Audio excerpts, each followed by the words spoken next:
Masyiral mu'minin wal mu'minat, Dajjal artinya sang pembohong besar. Arti daripada Dajjal itu adalah sang pembohong besar. Gelarnya adalah Al-Masih Ad-Dajjal. Al-Masih maknanya yang sanggup menghapus iman. Itulah arti Al-Masih. Adapun Isa artinya juga Al-Masih Isa. Al-Masih Isa. Hanya saja yang dihapus oleh Nabi Isa adalah kekufuran dan Dajjal. Isa nanti menghapus kekufuran dan menghapus Dajjal dari muka bumi ini. Sementara Dajjal hadir terlebih dahulu sebelum Nabi Isa, kerjanya menghapus iman. Nah, ibadallah, orang-orang yang akan beriman kepada Dajjal adalah orang-orang yang memang sebelumnya imannya lemah dan banyak maksiat. Adapun orang-orang yang imannya kuat, amal solehnya banyak, jauh dari maksiat, Allah pastikan orang ini di dalam surat Al-An'am ayat 158, orang ini selamat dari Dajjal. Jadi yang selamat dari Dajjal hanyalah orang-orang beriman yang amal solehnya banyak. Orang-orang beriman yang benci dengan maksiat, Dajjal datang, Allah akan jaga dia. Nah, tanda-tanda kemunculan Dajjal itu, dia hanya akan hadir di akhir zaman, kata Rasulullah SAW. Pada saat itu, bumi sedang dipimpin oleh kezaliman.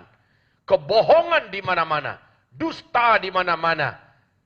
Dan saat itu, sabda Rasulullah SAW, dalam hadis sahih Imam Muslim, diceritakan oleh Fatimah binti Qais, Dajjal akan lepas dari ikatannya.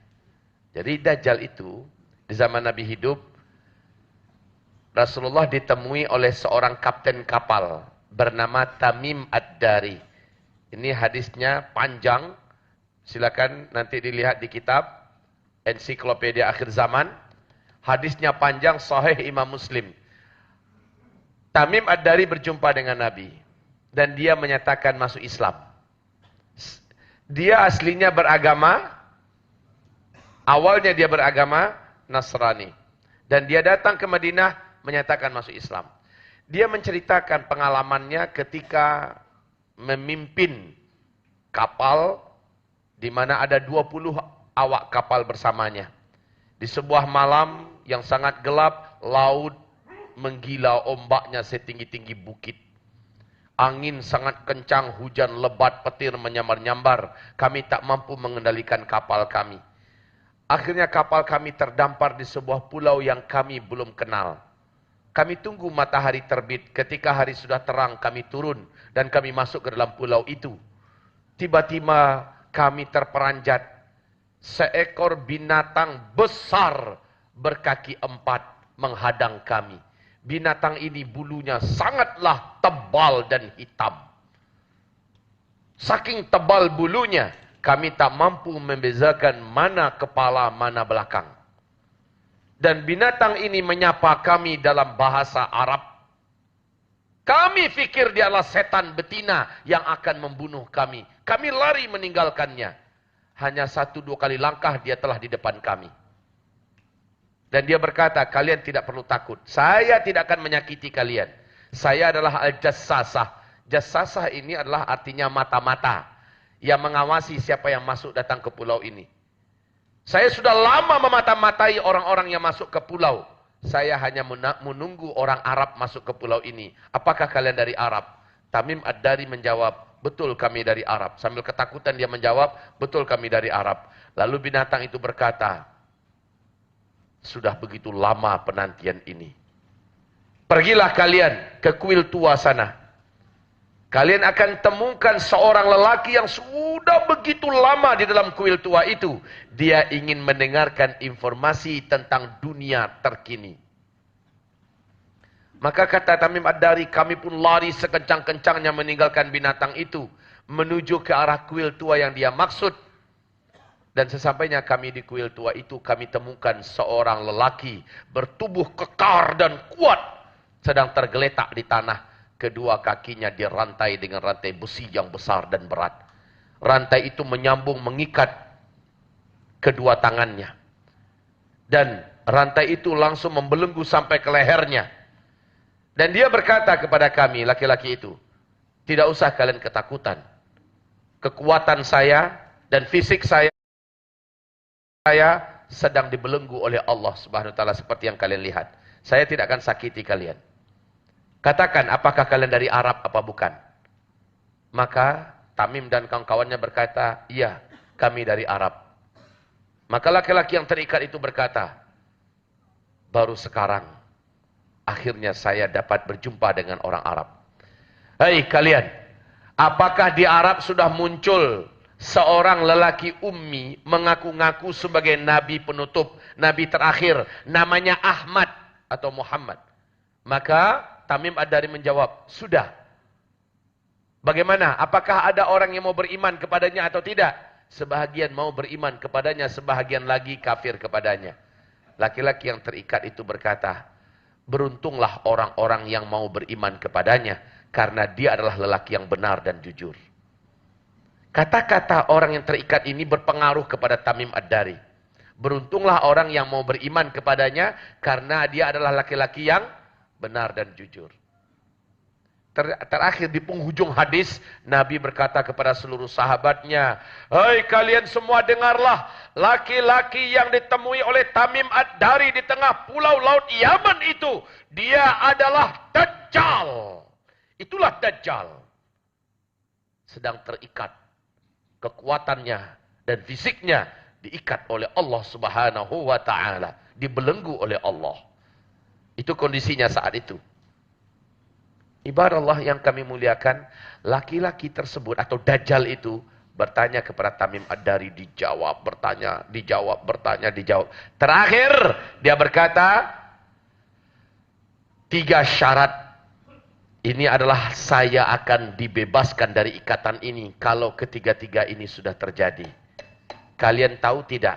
Ini penting untuk Bapak, Ibu ingat semua. Kalian tahu atau tidak yang 3 ini? Ini kata si Dajjal kepada Tamim ya. Kalian tahu tidak? 1. Ini 1 Romawi ya.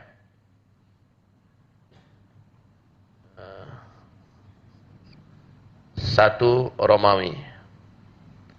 Kalian tahukah Danau Tiberias?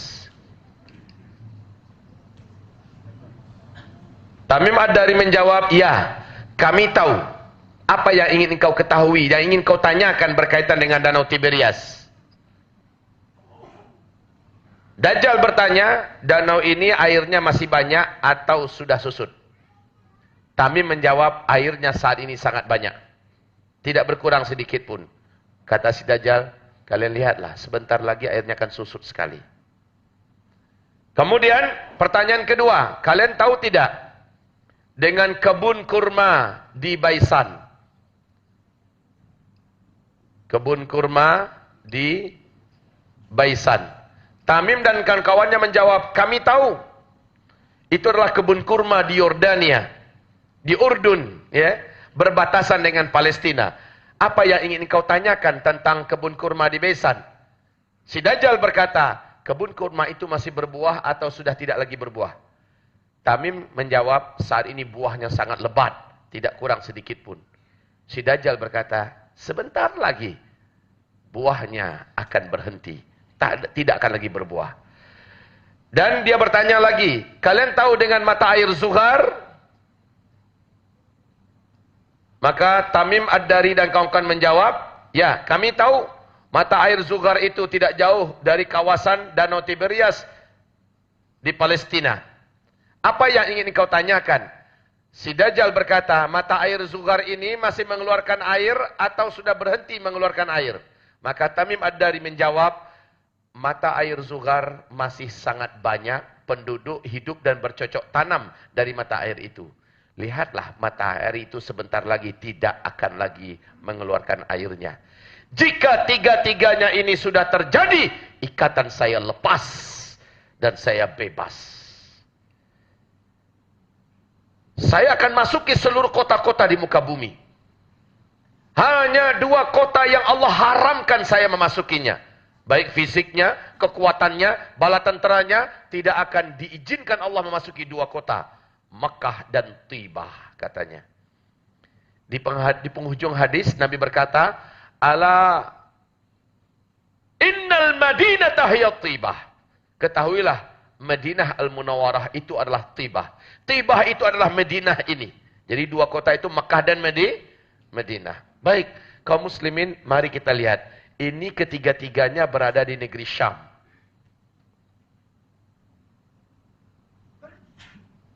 Tiga-tiga ini adanya di negeri Syam. Di mana Syam?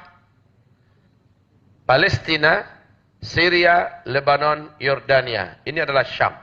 Nih. Mari kita lihat perkembangan terkini. Semoga ini cukup membuat hati ibu bapak semuanya waspada.